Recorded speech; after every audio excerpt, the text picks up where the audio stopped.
اذکروا اللہ ذکرا کثیرا، اللہ تبارک و تعالیٰ کو کثرت سے یاد کیا کرو، کثرت سے اللہ تعالیٰ کا ذکر کرو، کثرت سے اللہ تعالیٰ کو یاد کرو۔ وَسَبِّحُوهُ بُكْرَةً وَأَصِيلًا، اور صبح و شام اس کی تسبیح کیا کرو، یعنی اس کی پاکی بیان کیا کرو۔ یہ خطاب ہے تمام مسلمانوں کو، ان لوگوں کو جو ایمان لا چکے ہیں اللہ تبارک و تعالیٰ پر، اللہ تعالیٰ کے رسول صلی اللہ علیہ وسلم پر، یوم آخرت پر۔ ان کو یہ حکم دیا ہے کہ کثرت سے میرا ذکر کرو، کثرت سے مجھے یاد کرو۔ اب یہ جو حکم اللہ تبارک و تعالیٰ نے عطا فرمایا کہ مجھے کثرت سے یاد کیا کرو، غور کرنے کی بات یہ ہے کہ اللہ تبارک و تعالیٰ نے یہ حکم کیوں دیا؟ کیا اللہ تبارک و تعالیٰ کو ہمارے ذکر کرنے سے یا اسے یاد کرنے سے کوئی لطف آتا ہے، کوئی مزہ ملتا ہے اللہ تبارک و تعالیٰ کو؟ یا معاذ اللہ اللہ تبارک و تعالیٰ کی عظمت و جلال میں، اس کی کبریائی میں ہمارے ذکر سے کوئی اضافہ ہوتا ہے؟ ظاہر ہے کہ اللہ جل جلالہ کی ذات اتنی بے نیاز ہے کہ وہ ہمارے ذکر کی محتاج نہیں۔ اگر ساری دنیا مل کر ہر وقت اللہ تبارک و تعالیٰ کی بارگاہ میں سجدے میں پڑی رہے تو اس کی عظمت و جلال میں، اس کی کبریائی میں، اس کی شان میں رختی برابر کوئی اضافہ نہیں ہوتا۔ وہ خود بذات خود جو عظمت و جلال رکھتا ہے وہ ہمارے ذکر کرنے نہ کرنے سے بے نیاز ہے۔ اور اگر ساری کائنات فرض کرو اللہ تبارک و تعالیٰ کے ذکر سے غافل ہو جائے، اسے بھلا بیٹھے، تو اللہ تعالیٰ کا کوئی رختی برابر نقصان نہیں ہوتا۔ اس کی عظمت و جلال میں، اس کی کبریائی میں، اس کے تقدس میں کوئی گھاٹا نہیں آتا۔ پھر کیوں اللہ تبارک و تعالیٰ فرما رہے ہیں کہ تم مجھے کثرت سے یاد کیا کرو، کثرت سے ذکر کیا کرو میرا؟ تو غور کرنے سے یہ بات معلوم ہوتی ہے کہ در حقیقت یہ یاد کرنا اللہ تعالیٰ کو یا اللہ تعالیٰ کا ذکر کرنا یہ خود انسانوں کی فلاح و بہبود کے لیے ضروری ہے۔ اس سے اگر فائدہ پہنچتا ہے تو انسان ہی کو فائدہ پہنچتا ہے، اللہ تعالیٰ کو کوئی فائدہ نہیں پہنچتا۔ انسان کو ایک فائدہ تو خیر یہ ہے کہ ہر ذکر کے اوپر اللہ تبارک و تعالیٰ کے ہاں اجر و ثواب ہے، آخرت میں انسان کے درجات سے بلند ہوتے ہیں، یہ تو فائدہ آخرت کا ہے۔ اور دنیا کا فائدہ بھی یہ ہے کہ اس دنیا میں جتنی خرابیاں ہوتی ہیں، جتنے گناہ ہوتے ہیں، جتنی معصیتیں ہوتی ہیں، جتنے ظلم ہوتے ہیں، جتنی ناانصافیاں ہوتی ہیں، جتنی بدعنوانیاں ہوتی ہیں، ان کے پیچھے اگر آپ دیکھیں گے تو یہی وجہ ہے کہ انسان اللہ تعالیٰ کو بلا بیٹھے۔ اگر کوئی شخص چوری کر رہا ہے تو چوری کیوں کر رہا ہے؟ اس واسطے کہ وہ اپنے خدا سے غافل ہو گیا، اپنے اللہ سے، اللہ تعالیٰ کو بھلا بیٹھا، اور اللہ تعالیٰ کے سامنے پیش ہونے کا تصور اس نے اپنے دماغ سے نکال دیا، اس لیے چوری کر رہا ہے۔ اگر کوئی بدکاری کر رہا ہے تو کیوں کر رہا ہے؟ اس واسطے کہ اللہ تبارک و تعالیٰ کے ذکر سے غافل ہو گیا، اس کی یاد سے غافل ہو گیا۔ اللہ تبارک و تعالیٰ کا دھیان اگر دل میں ہوتا اور یہ احساس ہوتا کہ مجھے ایک دن اللہ کے سامنے پیش ہونا ہے، تو نہ چوری کرتا، نہ ڈاکے ڈالتا، نہ زنا کرتا، نہ رشوت کھاتا، نہ سود کھاتا، نہ دوسروں کا مال چوراتا، نہ دوسروں کے مال پر حملے کرتا، نہ دوسرے کی جان پر حملے کرتا۔ اگر رشوت ستانی کا بازار گرم ہے، جیسے کہ آج کل ہم دیکھتے ہیں، کوئی دفتر ایسا نہیں ہے کہ جہاں رشوت کے بغیر کام ہو جاتا ہو۔ لوگ حرام خوری پر تلے بیٹھے ہیں اور رشوت کے بغیر کوئی کام نہیں ہوتا۔ تو رشوت لینے والا کیوں رشوت لے رہا ہے؟ اس لیے لے رہا ہے کہ دنیا کی زندگی تو اس کے سامنے ہے، لیکن آخرت کا تصور کہ ایک دن مجھے اللہ تبارک و تعالیٰ کے سامنے جواب دینا ہوگا، یہ پیسہ جو میں نے رشوت کے ذریعے کمایا ہے یا بدعنوانیوں کے ذریعے کمایا ہے، یہ میرے لیے آگ کے انگارے بنے گے آخرت کے اندر، جہنم کے اندر مجھے ان آگ کے انگاروں کا سامنا کرنا پڑے گا۔ اگر یہ احساس اور اگر اس بات کا یقین دل میں ہوتا تو کبھی رشوت کا ایک پیسہ بھی نہیں۔ اللہ تبارک و تعالیٰ نے جن کو یہ فکر عطا فرمائی ہے اور جن کو اللہ تبارک و تعالیٰ کا دھیان رہتا ہے کہ مجھے میرا اللہ دیکھ رہا ہے اور اللہ تبارک و تعالیٰ ہی کے سامنے مجھے پیش ہونا ہے، اپنے ایک ایک عمل کا بھی جواب دینا ہے اور ایک ایک پائی جو میں نے کمائی ہے اس کا بھی حساب دینا ہے۔ تو جب یہ احساس ہوگا تو وہ کوئی شخص نہ رشوت کھائے گا، نہ دوسرے کے مال پر ناجائز حملے کرے گا، ناجائز قبضے کرے گا۔ اس کے ساتھ میں یہ بات ہوگی کہ مجھے ایک دن اپنے قبر میں جانا ہے، اللہ تبارک و تعالیٰ کے سامنے پیش ہونا ہے، لہذا اگر میرے پاس ایک پیسہ بھی حرام کا آ گیا، ناجائز طریقے سے آ گیا، تو یہ آخرت میں میرے لیے آگ کا انگارہ بنے گا۔ قرآن کریم فرماتا ہے ان الذین یاکلون اموال الیتامی ظلما انما یاکلون فی بطونہم نارا، جو لوگ یتیموں کا مال ظلمن کھا لیتے ہیں وہ اپنے پیٹ میں آگ کے انگارے کھا رہے ہیں۔ وَسَيَصْلَوْنَ سَعِيرًا، اور ایک قریب وہ ایک دہتی ہوئی آگ میں داخل ہوگی۔ تو اگر اللہ تبارک و تعالیٰ کا احساس، اللہ تعالیٰ کا دھیان دل میں ہو تو کوئی بدعنوانی کرنے والا بدعنوانی نہ کرے۔ اور جب یہ احساس لوگوں کے دل میں تھا، جس وقت تھا، اور آج بھی جن کے دل میں احساس ہے، وہ بڑی سے بڑی دولت کو ٹھوکر مار دیں گے، لیکن حرام کا ایک لقمہ بھی ان کے گلے سے نہیں اتر سکتا، اس واسطے کہ ان کے دل میں اللہ کا ذکر ہے، اللہ کی یاد ہے، اللہ تبارک و تعالیٰ کے سامنے پیش ہونے کا احساس ہے۔ تو پھر یہ کوئی آج ساری دنیا کرپشن کا ایک شور مچا ہوا ہے۔ بڑے بڑے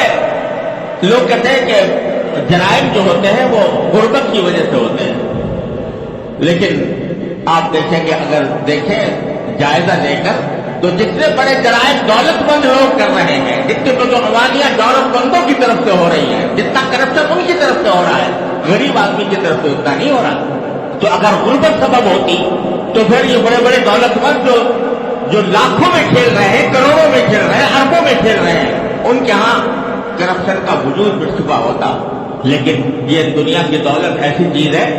کہ حدیث میں رسول کریم صلی اللہ علیہ وسلم نے ارشاد فرمایا کہ ابن آدم کی حرص ایسی ہے کہ اگر اس کو ایک وادی بھر کر سونا مل جائے تو بھی وہ چاہے گا کہ میری ایک دوسری وادی ہو جائے، اور دو وادیاں سونے کی مل جائیں تو وہ چاہے گا کہ مجھے تیسری وادی مل جائے۔ یہ حرص جو ہے یہ جوش البقر ہے، یہ نہ مٹنے والی بھوک ہے اور نہ بجھنے والی پیاس ہے، جو کبھی ختم نہیں ہوتی۔ اور بڑا ہی بلیغ جملہ نبی کریم صلی اللہ علیہ وسلم نے فرمایا کہ وَلَا يَمْلَأُ جَوْفَ ابْنِ آدَمَ إِلَّا التُّرَابُ، ابن آدم کا پیٹ مٹی کے سوا کوئی چیز نہیں بھر سکتی۔ جب پیٹ اسی وقت بھرے گا جب قبر میں جائے گا اور قبر کے اندر اس کی پیٹ میں مٹی داخل ہوگی، تب اس کا پیٹ بھرے گا، ورنہ اس کا پیٹ بھر نہیں سکتا، کسی بھی حالت میں نہیں بھرتا۔ اگر اس کے دل میں اللہ کا خوف نہیں، اللہ تعالیٰ کے سامنے پیش ہونے کا احساس نہیں، اللہ تعالیٰ کا ذکر، اس کی یاد اس کے دل میں پیوست نہیں، تو وہ اپنی دولت کے حصول میں ہر جائز و ناجائز، حلال و حرام کام کا ارتکاب کرتا رہے گا۔ یہ ساری بدعنوانیاں جن کا ساری دنیا میں شور مچا ہوا ہے، آج بڑے بڑے حکمرانوں اور بڑے بڑے لیڈروں کے بارے میں لوگ تبصرے کر رہے ہیں کہ ان کے ہاں انہوں نے کیسا کرپشن کیا، انہوں نے کس طرح دولت جمع کی، کس طرح ناجائز طریقے سے دولت جمع کی۔ کیا ان کو ایسا تھا کہ ان کو کھانے کو نہیں مل رہا تھا، یا ان کے پاس اچھے گھر نہیں تھے رہائش کے لیے؟ کیا ان کو اچھے کپڑے میسر نہیں تھے، اچھے جوتے میسر نہیں تھے، اچھی گاڑیاں میسر نہیں تھی؟ سب کچھ اللہ نے دیا تھا، لیکن اس کے باوجود اس لیے کہ تاکہ اور میری دولت بڑھے، اور ایک وادی اگر سونے کی ہے تو دوسری وادی ہو جائے، دوسری ہے تو تیسری ہو جائے۔ آج رسول کریم صلی اللہ علیہ وسلم نے وادی کا لفظ استعمال فرمایا تھا کہ وادی، سونے کی وادی۔ اب اس کو آج آپ کمپنی کہہ لو کہ ایک کمپنی کا مالک ہو گیا، اب اس کے بعد دوسری کمپنی، اور دوسری کمپنی کا مالک ہو گیا تو تیسری کمپنی، اور تیسری کا مالک ہو گیا چوتھی کمپنی، اور ابن آدم کا پیٹ سوائے مٹی کے کوئی اور چیز نہیں بن سکتی۔ اس کا راستہ تو صرف ایک ہے کہ اللہ تبارک و تعالیٰ کی یاد دل میں ہو، اللہ تعالیٰ کا ذکر اس کے دل زبان پر ہو، اور اللہ تعالیٰ کے سامنے پیش ہونے کا احساس اس کے دل میں جاگوزی ہو، تو پھر اس کو قناعت کا درس ملتا ہے کہ اللہ تبارک و تعالیٰ نے جتنا مجھے حلال طریقے سے عطا فرما دیا وہ اللہ تعالیٰ کا کرم ہے، اس کا فضل ہے، اور اسی پر مجھے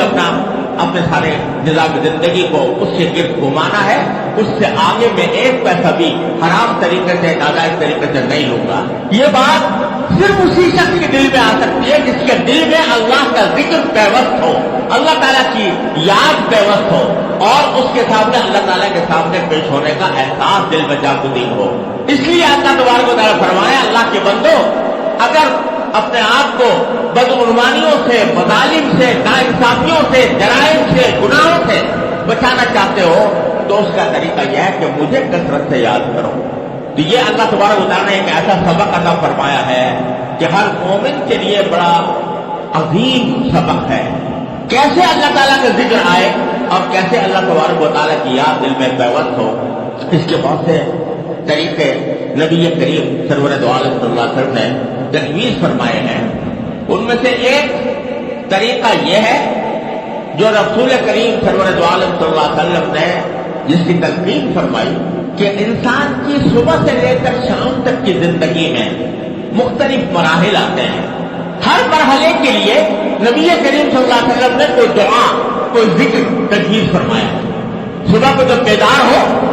تو کیا کہو؟ الحمدللہ الذی احیانا بعد ما اماتنا والیہ النشور۔ شکر ہے اس اللہ کا جس نے مجھے مرنے کے بعد دوبارہ زندگی دے دی۔ نیند بھی ایک طرح کی موت ہے، اس کے بعد اللہ نے دوسری زندگی دے دی۔ وَإِلَيْهِ النُّشُورُ، اور آخر بالآخر اسی کے پاس جانا ہے ہم سب کو۔ اٹھتے ہی سب سے پہلا درس اور سب سے پہلا سبق بندے کو یہ دے دیا کہ تمہیں اللہ نے اس عارضی موت سے تو زندگی عطا فرما دی، لیکن یاد رکھو ایک دن آنے والا ہے جب تمہیں مرنا ہے، اور مرنے کے بعد اللہ تعالیٰ کے سامنے پیش ہونا ہے۔ تو اس کے دل میں پہلے ہی اٹھتے ہی سب سے پہلا تصور یہ ڈال دیا کہ اب جو کام کرو اس دنیا کے اندر، اس صبح سے لے کر شام تک کی زندگی میں، وہ یہ بات پیش نظر رکھ کر کرو کہ اللہ کے سامنے مجھے جواب دینا ہوگا۔ اٹھے بیت الخلا گئے تو وہاں کے لیے فرما دیا اللہم انی اعوذ بک من الخبث والخبائث، یہ کہو۔ باہر نکلو تو غفرانک الحمدللہ الذی اذھب عنی الاذی وعافانی، یہ کہہ دیا۔ مسجد کی طرف جا رہے ہو تو جاتے ہوئے اللہم اجعل فی قلبی نورا وفی بصری نورا وسمعی فی سمعی نورا وفی وعن یمینی نورا وعن شمالی نورا، یا اللہ مجھے سراپا نور بنا دیجئے۔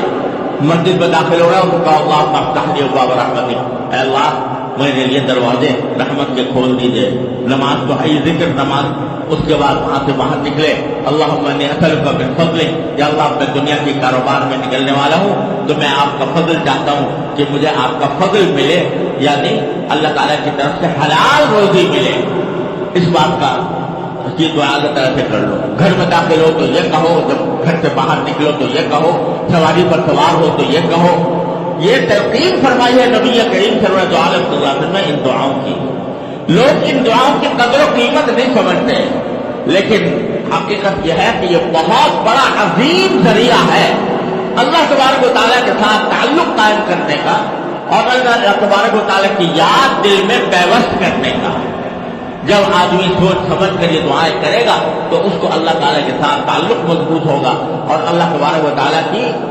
کے سامنے پیش ہونے کا احساس اس کے دل میں بیدار ہوگا، اور وہ اس کو گناہوں سے بچائے گا، اس کو معصیتوں سے بچائے گا، اس کو مظالم سے بچائے گا۔ تو یہ بھائیوں، یہ مصنون دعاؤں کی کتابیں ہر جگہ دستیاب ہیں، جن کے اندر نبی کریم صلی اللہ علیہ وسلم کی تلقین کی ہوئی دعائیں جمع کی گئی ہے۔ میری بھی ایک چھوٹی سی کتاب ہے پرنور دعائیں کے نام سے، تو اس کے اندر ساری یہ دعائیں جمع کرتی ہیں۔ ہر مسلمان کو چاہیے کہ وہ دعائیں یاد کرے، اس کو مطلب کے ساتھ سمجھے، اور جہاں جہاں رسول کریم صلی اللہ علیہ وسلم نے ان دعاؤں کی تلقین کی ہے اس کو پڑھنے کا، مانگنے کا اہتمام کریں۔ ایک بڑا مؤثر طریقہ اللہ تعالیٰ کے ذکر کو اور اس کی یاد کو دل میں بٹھانے کا یہ جو مصنون دعائیں ہیں۔ اس کے علاوہ اللہ تبارک و تعالیٰ نے یہ فرمایا ہے کہ ادعونی استجب لکم، مجھے پکارو میں تمہاری پکار سنوں گا۔ لہذا اپنی ہر حاجت، چھوٹی بڑی، چھوٹی ہو بڑی ہو، کوئی حاجت ہو، وہ اللہ تبارک و تعالیٰ سے مانگنے کی عادت ڈالیں۔ حدیث میں آتا ہے کہ رسول کریم صلی اللہ علیہ وسلم نے فرمایا کہ اگر تمہارے جوتے کا تسمہ بھی ٹوٹ جائے تو اللہ تعالیٰ سے مانگو۔ اب بتائے تو اگر جوتے کا تسمہ ٹوٹ گیا ہے تو آدمی کو موچی کے پاس جانا چاہیے، لیکن موچی کے پاس جانے سے پہلے فرمایا کہ تم اللہ تعالیٰ سے مانگو، یا اللہ میرے جوتے کا تسمہ ٹوٹ گیا، یہ ٹھیک کرا دیجیے۔ یہ کیوں؟ تاکہ اللہ تعالیٰ کے ساتھ تعلق مضبوط ہو، اس کی یاد دل میں سمائے، اس کا ذکر انسان کی زندگی میں رچ بس جائے، اس لیے یہ تفریق فرمائی۔ تو اپنی چھوٹی بڑی حاجت چلتے پھرتے اٹھتے بیٹھتے، ابھی آپ نکلے ہو اور سواری کی تلاش ہے، یا اللہ اچھی سواری دلوا دیجیے، سواری کے اندر بیٹھ گئے، یا اللہ عافیت کے ساتھ منزل تک پہنچا دیجیے، کہیں رکاوٹ پیدا ہو گئی، یا اللہ یہ رکاوٹ دور فرما دیجیے۔ مانگتے رہو مانگتے رہو مانگتے رہو، رٹ لگاؤ اللہ تبارک و تعالیٰ سے مانگنے کی۔ اور دوسرا یہ کہ اللہ تعالیٰ نے الحمدللہ ہر انسان پر نعمتوں کی بارش کی ہوئی ہے، تو ہر نعمت کا تصور کر کے اللہ تعالیٰ کو کثرت سے شکر ادا کرنے کی عادت ڈالیں۔ یہ دو عظیم عبادتیں ہیں اور عظیم کام ہیں، ایک شکر اللہ تبارک و تعالیٰ کی نعمتوں کا، اور دوسرے اللہ تعالیٰ سے مانگنے کی عادت، چاہے چھوٹی بڑی عادت، چھوٹی بڑی حاجت ہو، کوئی حاجت ہو، اللہ تعالیٰ سے مانگنے کی۔ یہ دو باتوں کا اگر انسان اہتمام کر لے کہ شکر کثرت سے ادا کرے، کثرت سے ادا کرے، صبح سے لے کے شام تک کی زندگی میں اس کو اپنا تکیہ کلام بنائے، اس کو اپنی عادت مستمرہ بنائے کہ آدمی اللہ تعالیٰ کی نعمتوں کا شکر ادا کر رہا ہے، اور جو کوئی حاجت ہے چھوٹی بڑی اللہ تعالیٰ سے مانگنے کی عادت ڈالے۔ یہ کر کے دیکھیں، اس کی مشق کرنی ہوتی ہے، اس کی عادت ڈالنی ہوتی ہے۔ یہ مشق اور عادت ہو جائے تو اللہ تبارک و تعالیٰ کے ساتھ جتنا آپ مانگو گے اور جتنا اللہ تعالیٰ کا شکر ادا کرو گے، اللہ تعالیٰ کے ساتھ تعلق مضبوط ہوگا، اور تعلق مضبوط ہونے کے نتیجے میں اس کی یاد اور اس کا ذکر دل میں سمائے گا، اور سما گیا تو سمجھو دنیا آخرت کی کامیابی اس لحاظ سے حاصل ہو گئی کہ انشاءاللہ جب دل میں سمائی ہوگی یہ بات کہ میں اللہ کا بندہ ہوں، زمین پر اللہ تعالیٰ کے حکموں کے مطابق زندگی گزارنے کے لیے آیا ہوں، اور مجھے ایک دن اس کے سامنے جواب دہی کے لیے پیش ہونا ہے، تو پھر انشاءاللہ وہ ہر طرح کے گناہوں سے اور بدعنوانیوں سے انسان کو بچائے گا۔ اللہ تبارک و تعالیٰ اپنے فضل و کرم سے اپنی رحمت سے ہم سب کو اس ذکر کثیر کی توفیق عطا فرمائے، اور ہماری زندگیوں کو اپنی رضا کے مطابق ڈھالنے کی توفیق عطا فرمائے۔